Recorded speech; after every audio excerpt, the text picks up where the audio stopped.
Магу я да вас прыйсці і нешта згатаваць. Так называецца акцыя газет «Ван Антверпен».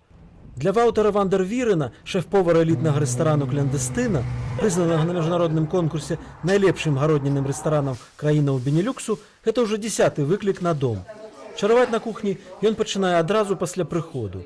De venkel marineren, peper, zout, een beetje limoenpepers, proefzout. Een beetje chardonnay azijn, zoetzuur en azijn. Een beetje sushi azijn.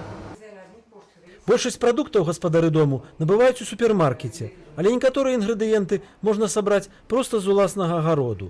Але галоўная таямніца будучага шэдэўру ўсё ж такі ў руках маэстра. Sowieso iets speciaals zijn voor dat hier in mijn eigen keuken bereid is. Dus ik had wel verwacht van... We hebben de vis zelf gekozen. Dus ik hoop dat het iets heel lekker wordt, maar ik weet niet. Ik denk dat het iets fris wordt, maar ja, ik ben heel benieuwd. Усе жарсці, звязаныя з чаканнем сюрпрызу, а потым праз гадзіну-дзве і эмоцыі падчас дэгустацыі рупліва запісвае карэспандэнт газеты. Але гэта будзе не проста чарговы артыкул у рубрыку «Ежа», упэўнены ён, але і аповед пра шараговага бюргера, чытача іх газеты, ягоныя думкі, чаканні, жаданні. Mensen die allemaal hun eigen verhaal hebben. Sommige persoonlijke tragedies, andere een heel mooi, plezant, menselijk verhaal. Для повара Ваўтера такія выклікі на дом – гэта найперш бясплатная рэклама ўласнага рэстарану, ажно 2 газетныя старонкі пасля кожнага кулінарнага марш-кітка. Але, як сцвярджае кухар, рухае ім не толькі гэта. We geven de mensen de kans die niet de middelen hebben bijvoorbeeld om bij ons op het restaurant te komen eten.